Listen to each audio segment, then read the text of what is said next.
What's up, fight fans? Welcome back to the War Room. This is Chris Baldwin, your fight goddess, and I am here with Melissa and Eddie, and we are ready to talk about this damn Anthonyjoshua and Oleksandr Usyk fight. Usyk upset Joshua. How did this happen? Let's talk about that shit right now. Let's go. Welcome to the War Room. It has been a very exciting week in boxing, and we are here to discuss this today with my co-hosts, Melissa Smith and Eddie from No Holds Barred News. You guys, let's jump right into this conversation. Melissa, tell us the women's fights that happened this weekend, because there was a women's fight on this card with Joshua Usyk, yes? No, there was not. No women. That was shocking because usually I thought I saw DAZN promote a women's fight on that card.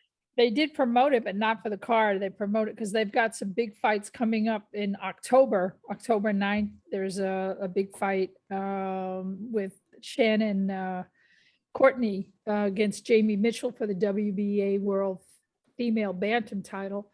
That's coming up. That'll be on the Liam Smith Anthony Fowler card, which is August 9th. Okay. So no, unfortunately, no female bouts. There were two bouts, kind of really under the radar. You'll be hard pressed to find them. You might find them on YouTube if somebody posted them. One was with Marcela Cornejo, who at one point, she's 14-5 now. And at one point she was really being touted as a real champion type. She's gone on, unfortunately, to lose all of her opportunities to get the WBC World Female Super Middleweight title. She's lost it twice, once against, actually both times against Franchon Cruz. But she's still a fighter to watch and someone that has really good skills. And she fought, this is her second fight in 2021. She just fought a woman named Miranda Barber.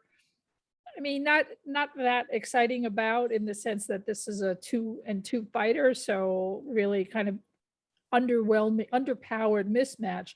However, she is back in the game, which means that she has the opportunity to start to compete for some bigger fights at super middleweight if we can ever get those bouts happening again.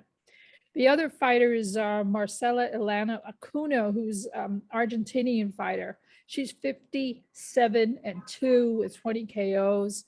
Did you say 57? 57-2? 50 wins, 7 losses, 2 draws.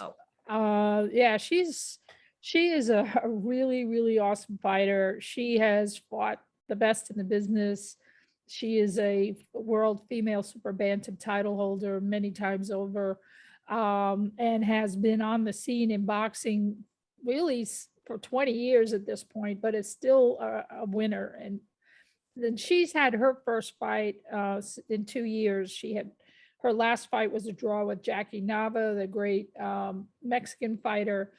And this was sort of a tune-up fight with a 3-3 fighter in Argentina, and she even fought 2 weight classes above her normal weight. But it's her announcing that, hey, I'm coming back into boxing. So she will also be someone to watch in terms of any big female fights that are coming up in that very crowded weight class over the next year or two, including, she did defeat Shannon O'Connell, who is a British fighter who has some juice. So someone just to bear in mind that is back onto the scene in women's boxing, and may end up with a ranking again. She has been sort of taken out of the rankings due to inactivity, but as she starts to contest again and start to fight, competitive bouts, she is someone that we're going to look at. And the only other thing is, sort of the next big women's bout is going to be on the DAZN card, October 9th, when we have Shannon Courtney, who will be fighting an American fighter, Jamie Mitchell, as I said, for the WBA World Female Bantam title. So that'll be an interesting fight on the card. Outstanding. Thank you so much, Melissa. All right, Eddie, give us your breakdown of this Joshua Usyk fight. You want to jump into that right now? Oh, yeah, let's jump into it because there's an awful lot to discuss. Ooh. I just want to give a little bit of an analogy from 100 years ago. There was a heavyweight title fight in 1921 in Jersey City, New Jersey, by the way, between Jack Dempsey, the heavyweight champion, and Georges Carpentier of France, who was then the light heavyweight champion. And Dempsey had about a 20-pound advantage. And before the fight, Carpentier was giving these interviews. And from what I'm reading, he was actually the fan favorite in that fight because a lot of people didn't like Dempsey. They viewed him as a draft dodger for World War I. He was pretty much a dirty fighter a lot of the times. And Carpentier was the heartthrob. But Carpentier said, I fight a boxer and I box a fighter. And that saying is over 100 years old. I don't know if he was the first one to say that. It probably was around a lot longer than that. But if we go to Saturday night, September 25th, 2021, not 1921, we had another boxer and a fighter. The boxer was Oleksandr Usyk, and the fighter, of course, was Anthonyjoshua. But instead of the fighter fighting the boxer, he tried to box him through most of the fight. And Usyk understood that, started the fight quickly in the first few seconds, landing a couple of left hands for which Joshua had no answer. And from there, it was off to the races. And I think our mistake, because we all thought that Joshua was going to win, one of the problems is that Joshua is a lot more popular than he is good. And we underestimated Usyk because it's harder to really get to know him. He speaks only a little bit of English. He's from Ukraine, and most of his fights are on the road, including this one, which was in London in the Tottenham Hotspur Stadium, a huge football stadium with over 60,000 fans in attendance. And I'm just looking at Usyk's record, and I'll just go over since 2017, his major fights. He fought in the United States against American Michael Hunter, and he won a convincing unanimous decision. Hunter is currently in most ratings a top 10 heavyweight. He next fought Marco Huck in Germany, and he stopped him in the 10th round. Well, he was at the end of his career, but still, that was an impressive stoppage. He then was in the semifinals and finals of the World Boxing Super Series, and he fought Maris Briedis, then undefeated, of Latvia in Riga, Latvia. And in perhaps the closest fight Usyk ever had, and a really good fight, he won a majority decision. He then went to Russia to face the Russian fighter Murat Gassiev in the finals, and he won a clear-cut, almost shutout, unanimous decision to capture the World Boxing Super Series cruiserweight title and unify all four of the belts. He then defended it against the former cruiserweight champion from the UK, Tony Bellew, in Manchester in the UK, and he stopped him in the 8th round. Then, having wiped out the whole cruiserweight division, he moved up to heavyweight. He beat journeyman Chaz Witherspoon, and then he that was in the US, an American. He then went back to the UK against Derek Chisora of the UK. He won a unanimous decision in which he didn't look particularly great. He then was on the road again this past Saturday night against Anthonyjoshua, and Joshua took everything for granted coming in. If you read these interviews that Joshua was giving before this fight, it'll show you where his head was. He's talking about retiring after 5 more years. Mm-hmm. He was saying he's going to go on one of these Elon Musk or Jeff Bezos shots to outer space. You know, he's kind of joking, but we're going to Mars. He also said things like, I'm tired. And in an interview earlier in the fight week, he looked tired. He said there is a lot of fatigue in camp, and he was looking past this fight as most people were. And he was asked, what's his game plan? And instead of, which is a dumb question because almost nobody except Tyson Fury is going to tell you the game plan.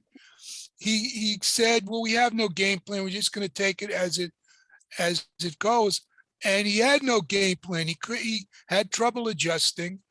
He should have taken the center of the ring, stalked and tried to dominate Usyk from the beginning, use his size advantage, his strength advantage, but he didn't do that. And it took him a couple of rounds to start to be able to win anything. And his corner, his longtime trainer, Rob McCracken, who goes back to the amateur days and also was the British Olympic coach, was kind of, throw some more jabs. There was no sense of urgency that he was giving. A good trainer, I'm not talking about these phony motivational things, but they got to say, son, you're losing this fight. Right. You got to step it up, throw the jab, work the body, do all the things that you have to do, and explain it.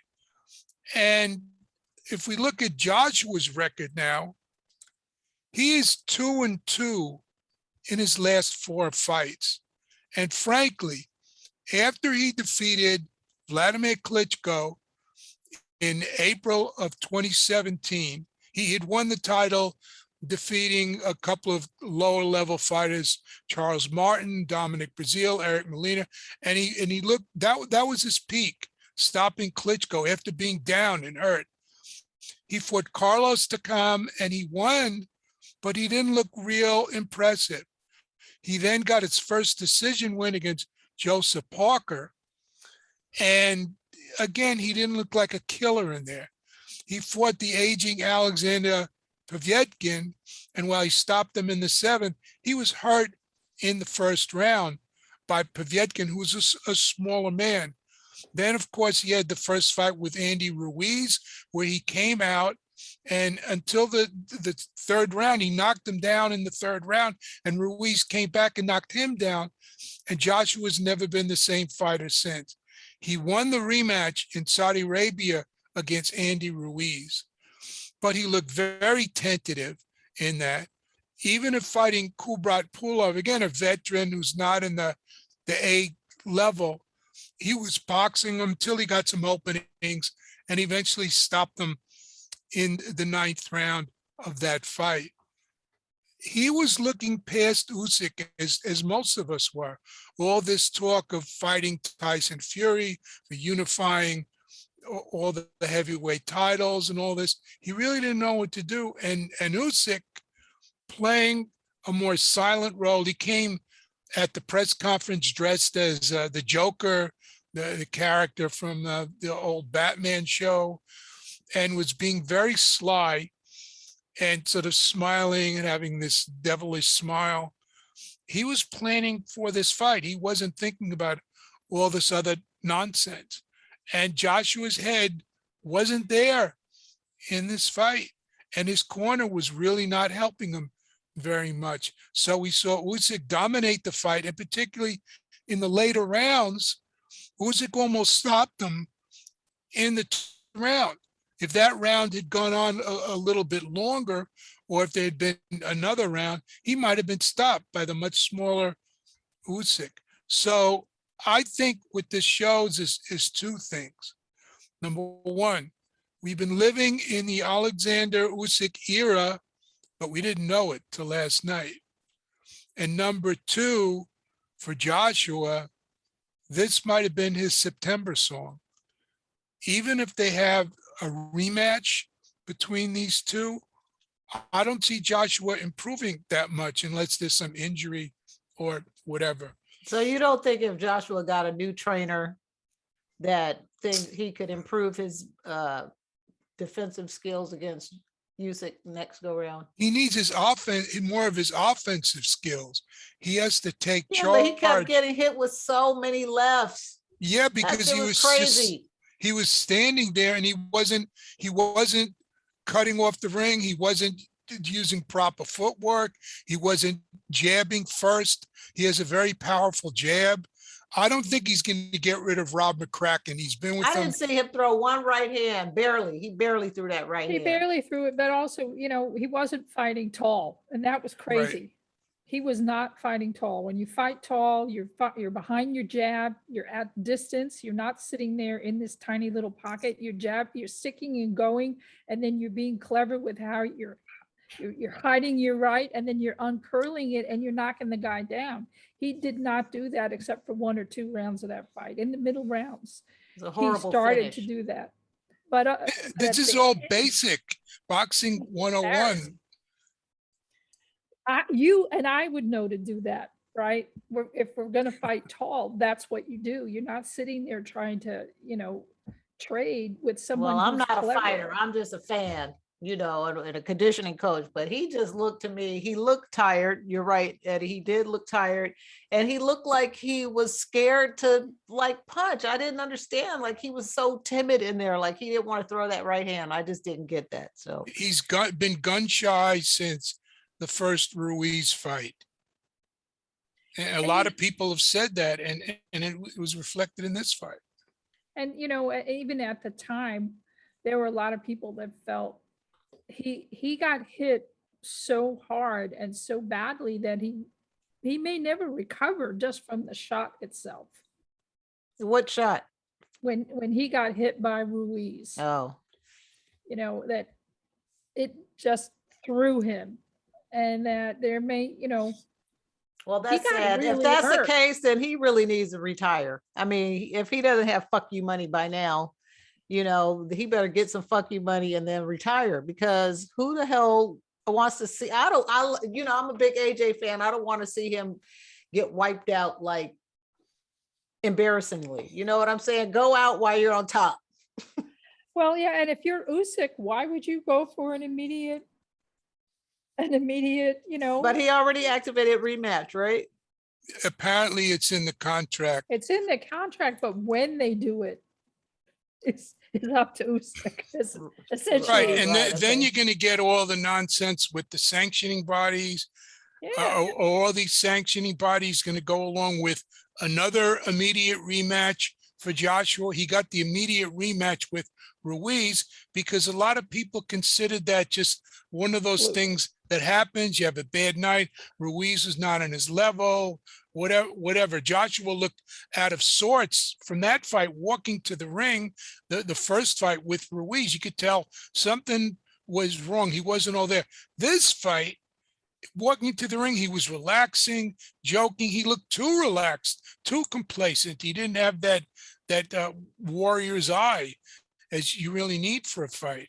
And Usyk's win was so dominant. So why should he go right away? He has nothing to gain from going right away. And as Eddie points out, with the sanctioning bodies, they'll say, well, actually, you know, we need a mandatory on the WBA or whatever the heck it is. So it's not to So you're Usyk's saying, advantage. so you say Usyk can't jump. He can't, he doesn't have to fight AJ next. He can say, all right, I can fight the winner of Wilder Fury, right? Or something Well, like that. It's a dance, right? I don't believe the contract says his next fight must be a rematch. I think it says there's a rematch clause, but it doesn't Right. say it has to be his next fight. So, and Usyk even said it. He says, you know what? I'm tired. I haven't seen my family in a while. I have been doing nothing but boxing for months. I want to go home and see my family. Like, Yeah, he there's was no so reason. clear.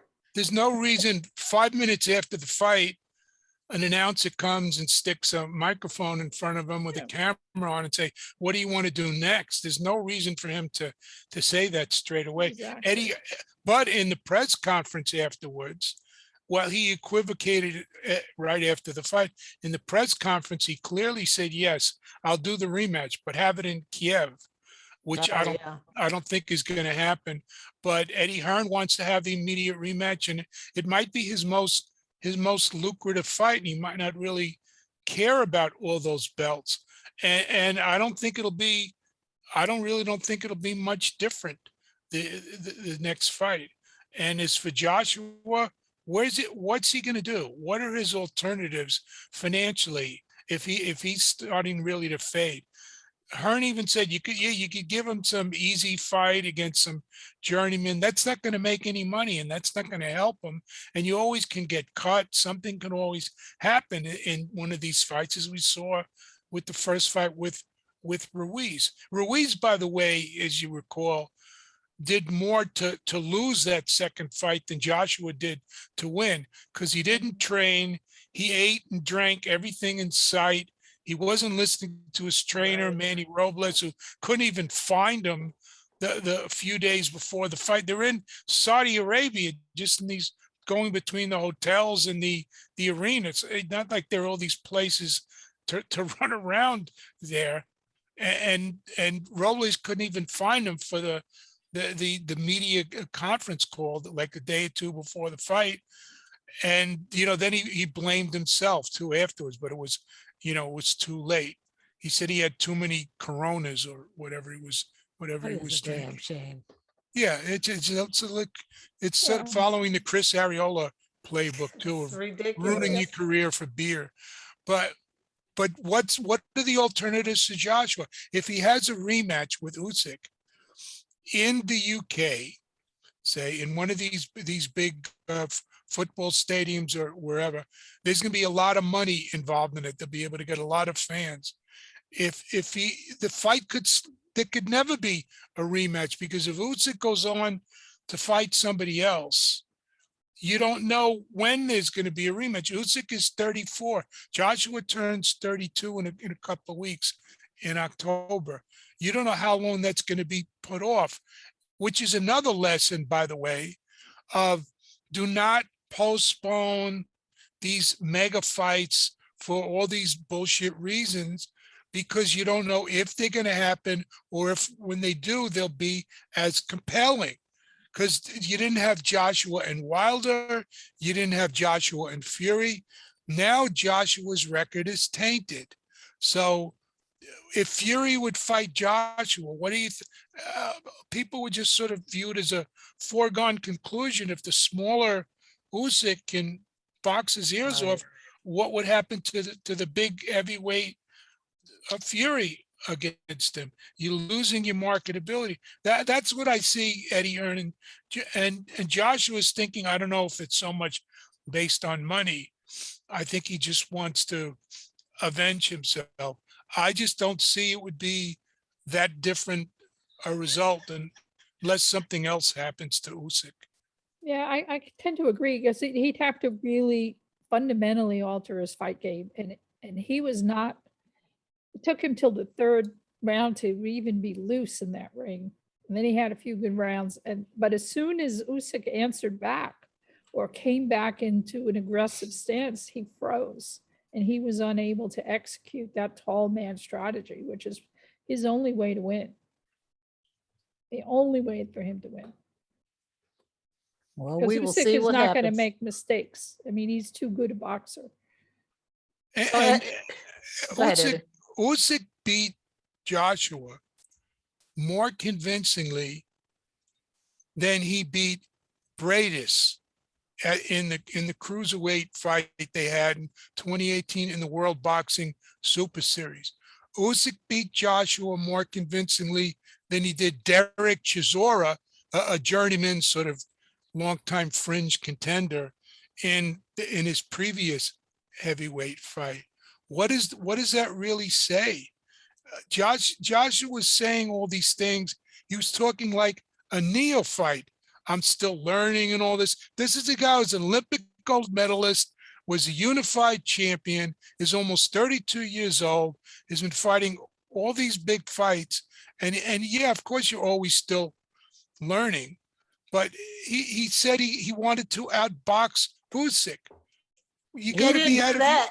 you got to be out of your mind to think that's what your strategy should be. Yeah. No, he's Loma on steroids, right? Well, I don't know if literally on steroids. I mean, But you know, but they in the both had sense of, VADA testing for No, what it's but in the worth. sense of saying that, as brilliant a boxer as Lomachenko is, just put him up 50, 60 pounds, and there's Usyk. Similar training. The Right. footwork is 300 exquisite. amateur fights, right? It's Insane. the footwork. It's Yeah. how he can just be everywhere at once. And that was what was so brilliant about what he executed. And then when he turned on the burners in the 12th round and just Yeah. had him against, he was practically just smacking him. It was like he was bitch slapping him. I mean, he was like pop, pop, pop, pop, pop. And, Right. and Joshua did not know what to do. Other than stick his tongue out and lean on the ropes. Like, Come on, okay, dude. I'll slip, but That's how you finish in this fight. That's why we were like, finish strong. We wanted AJ to finish strong, but he we wanted tapped him out. to just be He in tapped there. the hell out. I would have gone for it. It's like, fuck it. Go out there and go for the gusto, AJ. Go for the right. That's what to I knock would, him if I was out. in his corner, go out there and knock that motherfucker out. But then I heard that Usyk's team told him not to try to knock out AJ. Just to box, just to keep boxing. Don't try to knock him out. So Yeah, they didn't want him to he open up. took off. He took his foot off the gas. Well, not only that, but I think Eddie, you were talking about his corner, Joshua's corner. At some point, you could actually hear his corner saying, "Oh, you're doing great, AJ. You're doing a great job." And it's like, what? What movie are you watching? This oh is my not. Lord. But they were. He needs a new team. He needs a new team. He should start You from could scratch. literally hear his team saying that in between, because I was like, really felt like I was in a cognitive dissonance. Like, that can't be the corner. And then a round or two later, I heard the same, voice of, okay, body shot. It was like, yeah, it's the same person. How could they possibly be saying that to him in between the rounds? That's insane. Joshua said ridiculous that corner. Joshua said that he lost vision in the ninth round and he couldn't see after that, at which point you got to say now's the time to go for broke. Exactly. Because if you can't see, you can still throw punches, and you could see the guy enough in front of you. You got to be aggressive, and he didn't do that. And they needed somebody. I remember when Lennox Lewis criticized Joshua for being too hesitant, which is funny because a lot of people criticized Lennox in his career for being too hesitant and patient in fights. But I remember when Lennox Lewis fought Mike Tyson, when Tyson was at the end of his career, and Lewis seemed almost afraid of him after in the first round, which I think, so I recall, most people had Tyson winning the round. And Emmanuel Stewart said to Lewis in the corner, he yelled at him. He said, "You got a dead man in front of you. Take him on." And then Lewis stepped him up and eventually stopped him, as most people expected. You need somebody like that in the corner, not like your mellow old uncle or something that McCracken is. You gotta have somebody who, my trainer, Lennox Blackmore, I've heard him in fights saying, "Listen, do you want to fight? If you don't want to fight, I'll pull you out right now, motherfucker."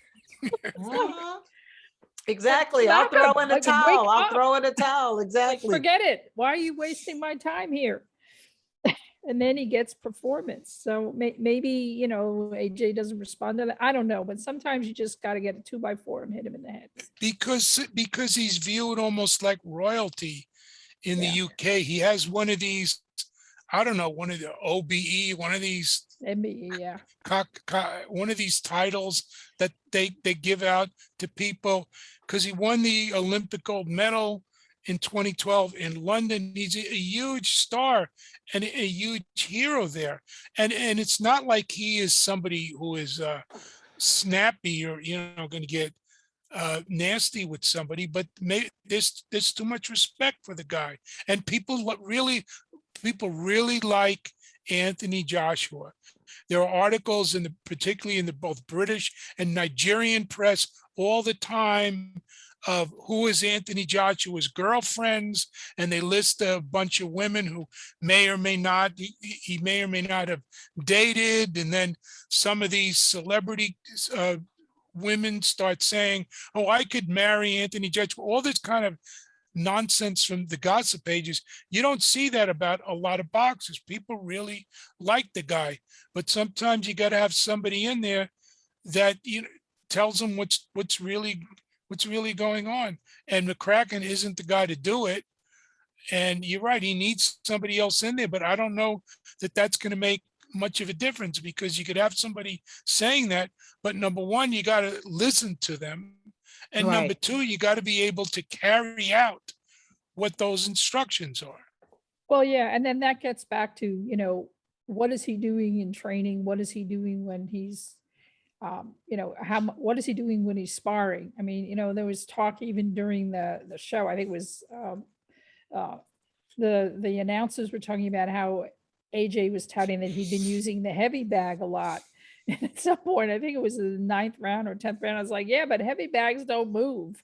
Exactly. And Usyk looked like a ballet dancer. That's the way he's very elusive in the ring. And so you got to step up your game. Yeah, plus he's a southpaw, and Right. it's, you know, that, and AJ hasn't fought a lot of southpaws, so there's a whole other level of fighting and sort of boxing IQ that has to happen when you're fighting a southpaw.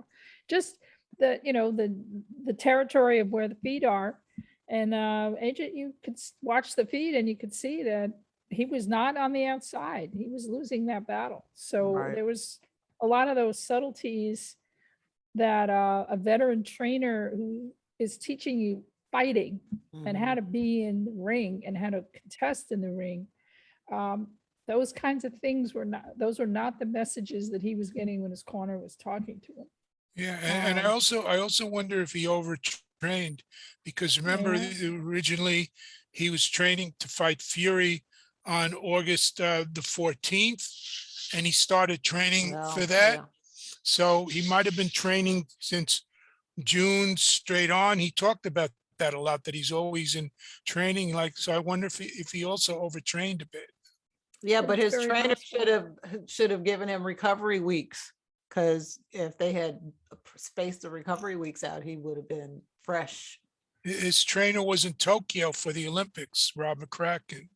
So I don't know if Who something knows went, what he did? Yeah. yeah. Well, I'm Was still team AJ all the way.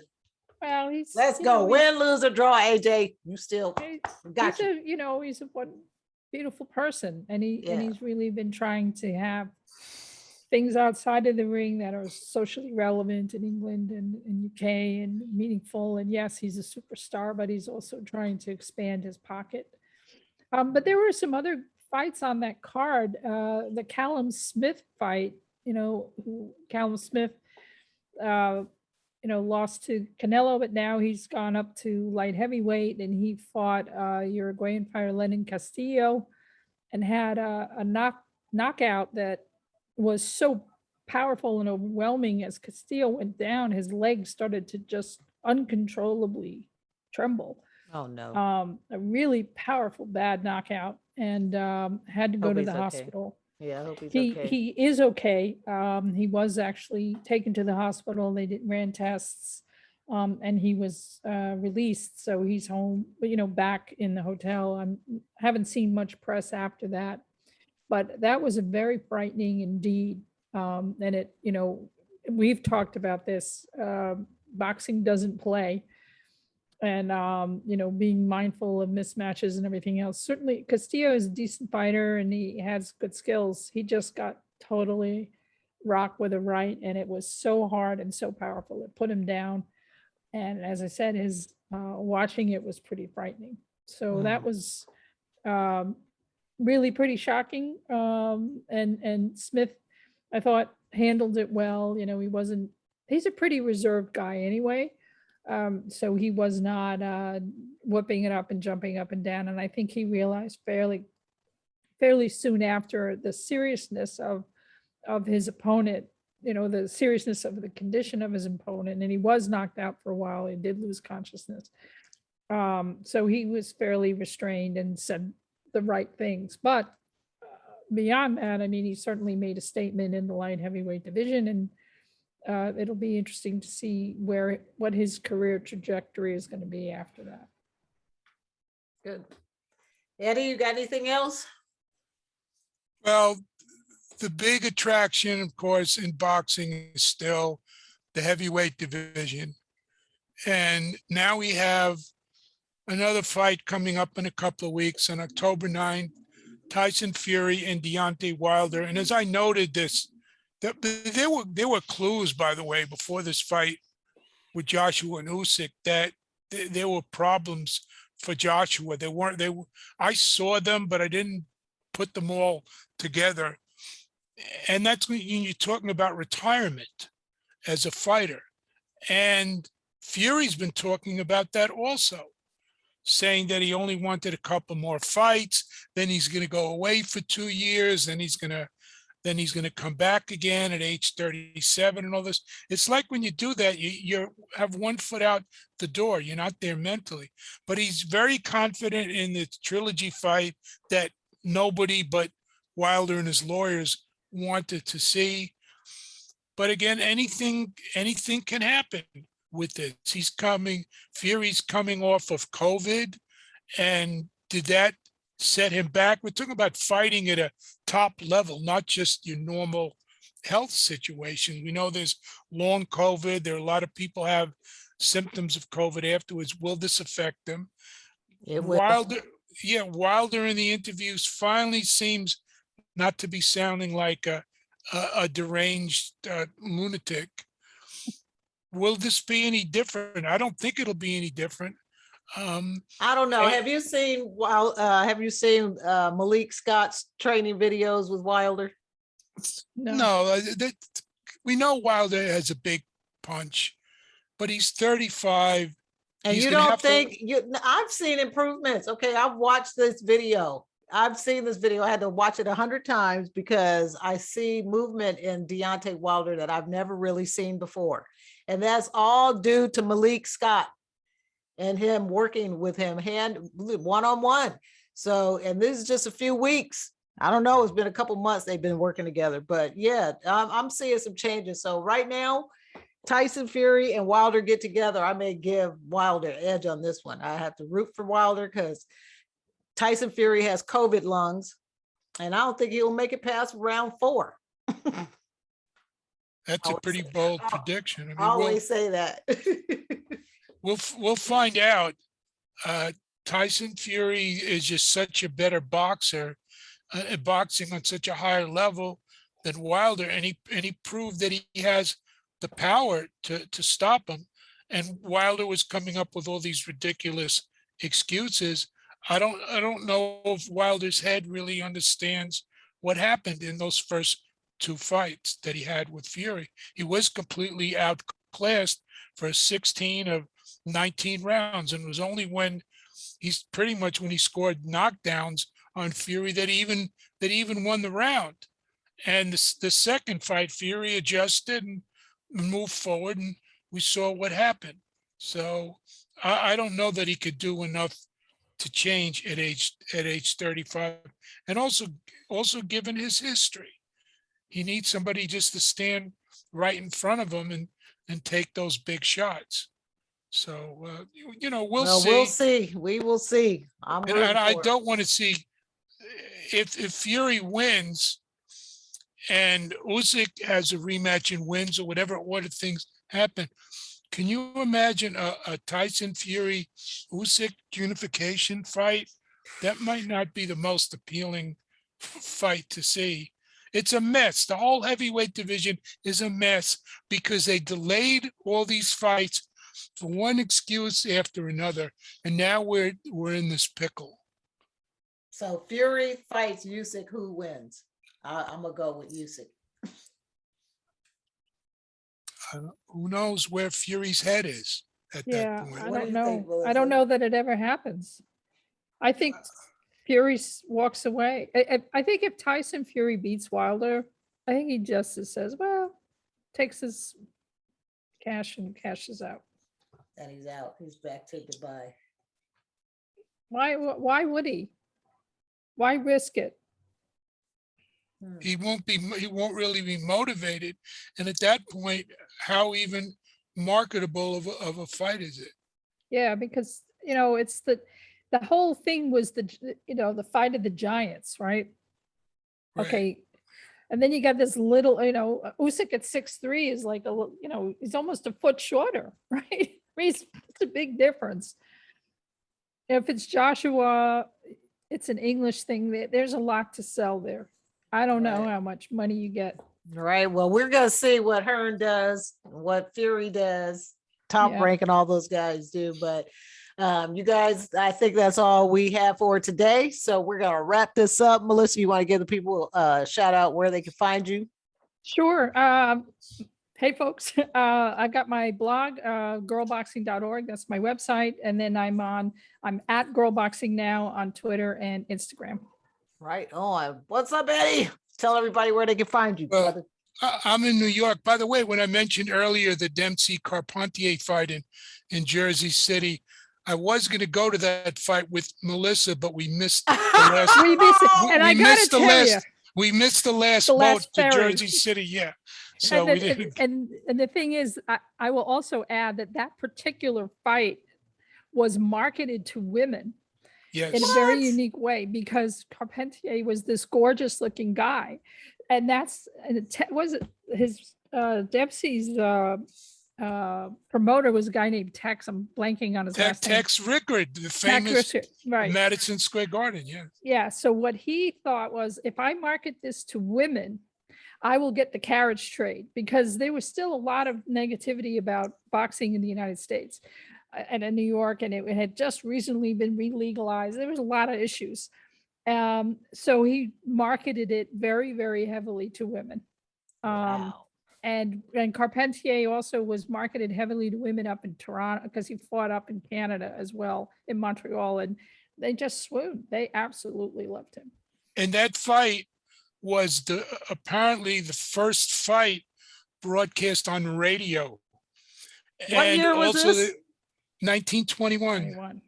And there was a lot of, from what I read, this is just from reading some articles, resistance from a lot of the companies then about broadcasting a fight live. Some of the people said, no, if you put the fight live on radio, nobody's going to go see it. That was the thinking, and that was the same thinking in the 1950s with TV about broadcasting sports. And so the blackout rules that exist in a lot of sports today for TV are a leftover from that idiotic kind of thinking. So, and Dempsey won that. He knocked him out in the 4th round. So different outcome than Usyk and Joshua. Right. Well, that's a little bit of boxing history for you. That's great. So you can find me in New York, of course, on Twitter. I'm on Twitter a lot at NHB News. And you could go to my site, eddiegoldman.com, and sign up for my Patreon page, where you get some exclusive premium content at patreon.com/Eddie Goldman. And hopefully soon, we're going to have a whole War Room page. That's right. We're working on that right now. We are working on that today. That's right. Thank you, Eddie. Thank you, Melissa. This is the Fight Goddess, Chris Baldwin. I'm in Los Angeles, and this is a War Room, and we are out. Peace.